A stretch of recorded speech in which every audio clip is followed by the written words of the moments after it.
نے فضل سے مال دیا تو اس میں بخل کرنے لگے اور اپنے عہد سے روگردانی کر کے پھر بیٹھے، تو اللہ نے اس کا انجام یہ کیا کہ اس روز تک کے لیے جس میں یہ اللہ کے روبرو حاضر ہوں گے ان کے دلوں میں نفاق ڈال دیا، اس لیے کہ انہوں نے اللہ سے جو وعدہ کیا تھا اس کے خلاف کیا، اور اس لیے کہ یہ جھوٹ بولتے تھے۔ کیا ان کو معلوم نہیں کہ اللہ ان کے بھیدوں اور مشوروں تک سے واقف ہے، اور یہ کہ اللہ غیب کی باتیں جاننے والا ہے؟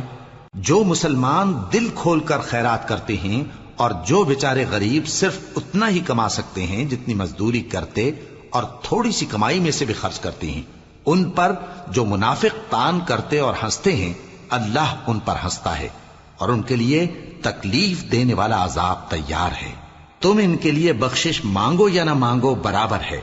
اگر ان کے لیے 70 دفعہ بھی بخشش مانگو گے تو بھی اللہ ان کو نہیں بخشے گا، یہ اس لیے کہ انہوں نے اللہ اور اس کے رسول سے کفر کیا،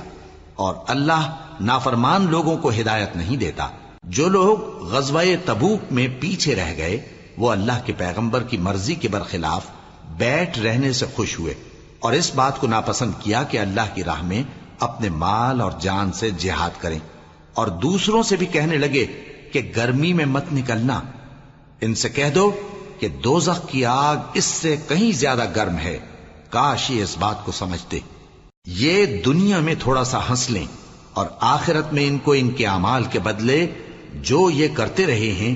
بہت سا رونا ہوگا۔ پھر اگر اللہ تم کو ان میں سے کسی گروہ کی طرف لے جائے اور وہ تم سے نکلنے کی اجازت طلب کریں تو کہہ دینا کہ تم میرے ساتھ ہرگز نہیں نکلو گے اور نہ میرے ساتھ مددگار ہو کر دشمن سے جنگ کرو گے۔ تم پہلی دفعہ بیٹھ رہنے سے خوش ہوئے تو اب بھی پیچھے رہنے والوں کے ساتھ بیٹھے رہو، اور اے پیغمبر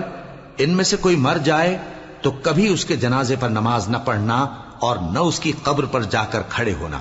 یہ اللہ اور اس کے رسول کے ساتھ کفر کرتے رہے اور مرے بھی تو نافرمان ہی مرے۔ اور ان کے مال اور اولاد سے تعجب نہ کرنا، ان چیزوں سے اللہ یہ چاہتا ہے کہ ان کو دنیا میں عذاب کرے اور جب ان کی جان نکلے تو اس وقت بھی یہ کافر ہی ہوں۔ اور جب کوئی صورت نازل ہوتی ہے کہ اللہ پر ایمان لاؤ اور اس کے رسول کے ساتھ ہو کر جہاد کرو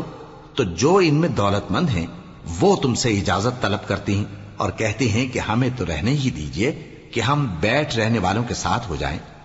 یہ اس بات سے خوش ہیں کہ عورتوں کے ساتھ جو پیچھے رہ جاتی ہیں گھروں میں بیٹھ رہیں، ان کے دلوں پر مہر لگا دی گئی ہے سو یہ سمجھتے ہی نہیں۔ لیکن پیغمبر اور جو لوگ ان کے ساتھ ایمان لائے سب اپنے مال اور جان سے لڑے، انہی لوگوں کے لیے بھلائیاں ہیں اور یہی مراد پانے والے ہیں۔ اللہ نے ان کے لیے باغات تیار کر رکھے ہیں جن کے نیچے نہریں بہ رہی ہیں، ہمیشہ ان میں رہیں گے، یہی بڑی کامیابی ہے۔ اور صحرا نشینوں میں سے بھی کچھ لوگ عذر کرتے ہوئے تمہارے پاس آئے کہ ان کو بھی اجازت دی جائے، اور جنہوں نے اللہ اور اس کے رسول سے جھوٹ بولا وہ گھر میں بیٹھ رہے۔ سو جو لوگ ان میں سے کافر ہوئے ہیں ان کو دکھ دینے والا عذاب پہنچے گا، نہ تو ضعیفوں پر کچھ گناہ ہے اور نہ بیماروں پر اور نہ ان پر جن کے پاس خرچ موجود نہیں کہ شریک جہاد ہوں، یعنی جب کہ اللہ اور اس کے رسول سے مخلص ہوں، نیکوکاروں پر کسی طرح کا الزام نہیں ہے، اور اللہ بخشنے والا ہے، مہربان ہے۔ اور نہ ان بے سر و سامان لوگوں پر الزام ہے کہ جو تمہارے پاس آئے کہ ان کو سواری دو، اور تم نے کہا کہ میرے پاس کوئی ایسی چیز نہیں جس پر تم کو سوار کروں، تو وہ لوٹ گئے اور اس غم سے کہ ان کے پاس خرچ موجود نہ تھا ان کی آنکھوں سے آنسو بہ رہے تھے۔ الزام تو ان لوگوں پر ہے جو دولت مند ہیں اور پھر تم سے اجازت طلب کرتے ہیں، یعنی اس بات سے خوش ہیں کہ عورتوں کے ساتھ جو پیچھے رہ جاتی ہیں گھروں میں بیٹھ رہے ہیں۔ اللہ نے ان کے دلوں پر مہر کر دی ہے بس وہ سمجھتے ہی نہیں۔ جب تم ان کے پاس واپس جاؤ گے تو تم سے عذر کریں گے، تم کہنا کہ عذر مت کرو، ہم ہرگز تمہاری بات نہیں مانیں گے۔ اللہ نے ہم کو تمہارے سب حالات بتا دیے ہیں، اور ابھی اللہ اور اس کا رسول تمہارے عمل کو دیکھیں گے، پھر تم غائب و حاضر کے جاننے والے کی طرف لوٹائے جاؤ گے، تو جو عمل تم کرتے رہے ہو وہ سب تمہیں بتائے گا۔ جب تم ان کے پاس لوٹ کر جاؤ گے تو تمہارے روبرو اللہ کی قسمیں کھائیں گے تاکہ تم ان سے درگزر کرو، سو ان کی طرف توجہ نہ دینا، یہ ناپاک ہیں اور جو کام یہ کرتے رہے ہیں ان کے بدلے ان کا ٹھکانہ دوزخ ہے۔ یہ تمہارے آگے قسمیں کھائیں گے